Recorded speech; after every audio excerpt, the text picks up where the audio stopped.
Hey, Shepard. Oh, Shepard. The engine room? Really? Right there where Tally works? Okay, I have Kasumi Goto is the galaxy's most enigmatic thief and has enemies everywhere, but only a few could put a name to her face. She is a master of stealth and infiltration. What's going on? Mass Effect. And this is Brock from Brock and Sindri, back again for another Mass Effect Monday. I hope you had a good week, and this week we are of course talking about Kasumi Goto, one of the most underrated squad mates from Mass Effect 2. We'll jump straight into Kasumi and the lore behind her with her appearance in Mass Effect Foundation. And during this time, Kasumi and her partner Keiji Okuda shared a very intimate relationship during their time together, often kissing or showing other forms of affection for each other.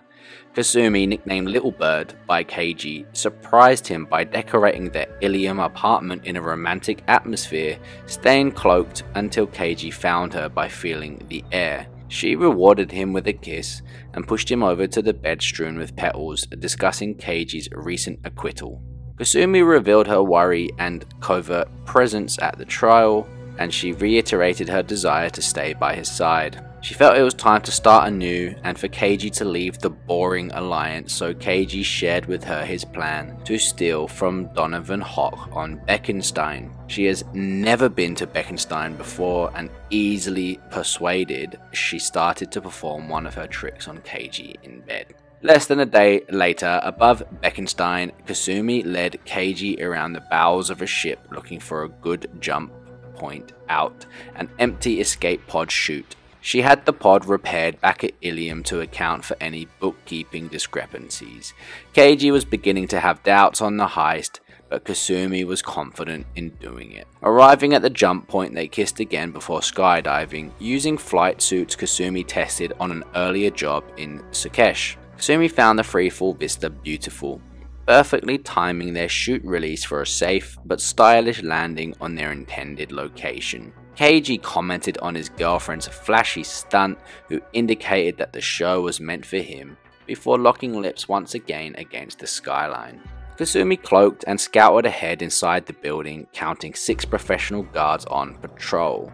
She surmised that the expense of hiring the guards must mean that their objective is still inside, so she set about to distracting them while Keiji went on ahead. The Master Thief extensively used her cloaking, martial skills and a decoy program given to her by Keiji to thrash heavily armoured individuals unable to see where she's coming from. By the time they recovered, Kasumi was bidding them farewell as she, her decoy, locked a secure door between her and the guards. The real Kasumi and Keiji exchanged status updates, but hearing Keiji's abrupt scream made her panic and race toward his last known location.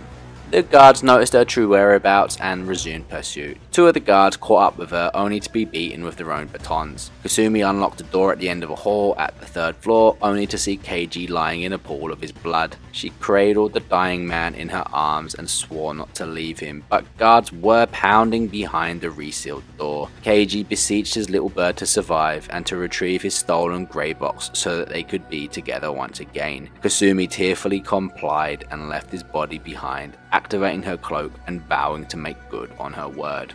And now coming to Mass Effect 2, she is an expert on sabotage, infiltration, extraction, property acquisition, stealth and agile combat. Cerberus tried to contact Kasumi Goto to get her to join Commander Shepard's mission, and she noticed this and contacted Cerberus instead after trailing them. When that's done, Cerberus sent Shepard an email containing meet-up instructions entitled Rendezvous with Kasumi Goto. At the end of the rendezvous, Kasumi agrees to work for Shepard, provided the commander helps her by recovering Keiji Okuda's grey box from Donovan Hock. The Master Thief settles aboard the Normandy's port observation deck, surrounding herself with storied personal and stolen effects. 2 paintings, some books, a human bust and a rose. If those items are explored, she will tell Shepard about some of her adventures as a thief, including her meeting with Keiji, a heist on Ilium, and a rescue mission aboard a slaver ship. Kasumi rivals Yeoman Chambers for the most insight on the different crew members, likely due to her expertise for observing given her occupation as a thief. Indeed, she's the only person on the ship who will notice a change in Samara if Morinth steals her identity aboard the Normandy, though she says she would never spread that suspicion around. Kasumi appears to have a crush on Jacob Taylor, asking Shepard if he likes Japanese girls with a penchant for kleptomania. Jacob, however, doesn't notice or respond to this. Known members of Kasumi's family include a grandmother who used to make her ramen. Kasumi requested Shepard's aid in the heist on the planet Beckenstein to infiltrate the vault of a weapons dealer and smuggler named Donovan Hock. She reveals that Hock killed her former partner Keiji Okuda and is trying to hack into Keiji's Grey Box, a complex neural implant that stores and encodes personal memories as well as all the top secret information he'd ever laid eyes on. One of these secrets apparently implicates the Alliance and could lead to galactic war if revealed. To retrieve the Grey Box, the Commander and Kasumi infiltrate a gala attended by many prominent underworld figures and end up having to battle a small army of Eclipse mercs running security for Hock. And 6 months after getting out of Shepard's suicide mission alive, Kasumi reappears on the Citadel, giving an anonymous tip to the Solari Inspector John Bao about Hanar operatives being aware of an Alliance Black Ops raid into Batarian space. Bao has been attempting to catch Kasumi for years, though he admits to having great respect for her abilities, and Kasumi, who is loitering nearby under cloak, expresses similar sentiments. Kasumi surreptitiously assists Bao and Shepard as they track down the Hanar responsible. While Shepard is running around the Citadel chasing leads, Kasumi inquires about the Normandy crew. Shepard brings up Garrus if he's alive, or Edie and Joker if not. Kasumi then asks about Jacob if he is also alive. She pointedly refers to her ardor for Jacob, claiming his presence on the crew would have caused her to rejoin too. It is later revealed that the culprit has been indoctrinated by Reaper technology and is attempting to disable the Hanar homeworld of Kages or automated defenses. Kasumi stops the virus, but the console is booby-trapped and she appears to be killed when it explodes. If Shepard helped Kasumi secure Keiji's Grey Box earlier, she will admit that the Alliance Black Ops raid Bao was investigating is the dangerous secret that was hidden within the Grey Box. It was carried out on Batarians who had come across Reaper tech. Due to the potential for an escalated Alliance-Batarian conflict, Keiji warned that the Alliance could be thrown into war if that particular secret had gotten out. Kasumi does reveal herself after the console's explosion, describing it as a perfect way to fake her death and escape Bao's pursuit. Though she refuses to become involved in the war, Shepard convinces her to lend assistance to the Crucible project, enticing her with the thought of acquiring expensive equipment that no one will miss. Ever the kleptomaniac, Kasumi agrees. If Keiji's Grey Box was never retrieved, Kasumi will not discuss its contents as she doesn't know about them, instead complaining that Shepard refused to help her 6 months ago and claiming that she still has personal business to conclude. After the explosion, she will also not reveal herself or join the war effort. During the final battle for Earth, Kasumi can be contacted via hologram. She reports that the Crucible is good to go, not knowing what it will do, but assured that whatever it is going to be big. She tells Shepard that if the commander survives, she will buy drinks. If Shepard chooses to merge organic and synthetic life, if Kasumi was convinced to help keep Keiji's memories, and if Shepard gathered enough of the galaxy's forces for the fight, Kasumi will be seen holding hands with what appears to be a hologram of Keiji. If Shepard decides to either destroy or control the Reapers instead, Kasumi will be seen holding Keiji's Grey Box. Kasumi's presence in the Citadel DLC is dependent on her pledging support for Shepard's cause after the investigation against the Hanar diplomat, and a suspicious device found by Shepard in the Silver Coast Casino is revealed to be part of Kasumi's plot to rob the casino. Her scheme is revealed when she arrives with a gang she is presently briefing on the casino security. She defends her actions to Shepard, saying that the casino goers will not miss a few credits and that the money could be put to a better use, aiding the war effort and refugees. Shepard has the option to tell her to call off her plan or allow her to continue the heist. Kasumi can also assist Shepard in the Armax Arsenal arena, provided that her ally license was purchased. And she's one of the optional invites to Shepard's big party. Unlike all the other guests, she doesn't stick in one place for long, preferring to stalk out of Shepard's apartment under tactical cloak or specifically decloaking to interject in conversations. At the party's first phase, she decloaks beside Trainer, intrigued by the idea of stealing the Normandy when the comm specialist voices her concerns. Kasumi is gone as abruptly as she appeared, unnerving Samantha. If Jacob is around, Kasumi also decloaks momentarily by the bar, doing crunches on the floor. At the party's second phase, if Jack and Miranda are by the bar at the poker den, Kasumi drops by to interject her 2 cents. If Shepard encourages their friendship, Kasumi vows to record Jack and Miranda venting their sexual frustrations, convinced that there's a market for it. If Shepard encourages the biotics rivalry, Kasumi doesn't get Jack's repeated mentions of whooping Miranda's ass, but states that she'll just go somewhere dirty with it. If Tally is around the poker den, acting out the differences between the SSV Normandy and the SR2, Kasumi pops in to announce that she may have already recorded the quarry in doing her moves. The recording may have had 6 million extra net hits already and a fan site, she says, and Tally shoots back that Kasumi better hope she doesn't find her. James and Liara are at the balcony arguing whether biotics trump physical conditioning or vice versa. Kasumi drops by to goad James to do sit-ups. If Jacob is around, he warningly looks at the thief and Kasumi defensively states she's just joking. Throughout the party's second phase, Kasumi decloaks around many other unexpected places. Outside the apartment's door, she can be heard commenting that security needs to be beefed up. In one of the beds upstairs, she wonders just how many bedrooms does the unit have. In one of the shelves near the upper floor's couches, she examines the figures displayed there and comments that 20 years hence the items could be worth a fortune. In the balcony, she decloaks to inspect the abstract angular sculpture, deeming it classy and expensive. In the kitchen downstairs, she decloaks by the refrigerator, complaining about dairy products, and in the nearby restroom, she decloaks to declare the area occupied. At the third phase of the party, if Shepard encouraged loud music and dancing, Kasumi can be found looking through Shepard's drawers by the exercise room.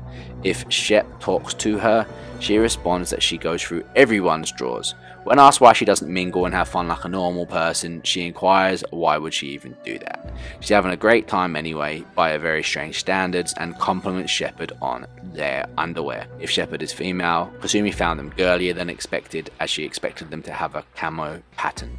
If Shepard is male, she declares the question of whether Shepard wears boxers or briefs finally answered, and remarks that the undies are clean. If James was challenged earlier into proving physical superiority, he's doing push-ups in front of Liara, straining as he does, while Jacob, if present, seems to have no trouble at all with the exercise.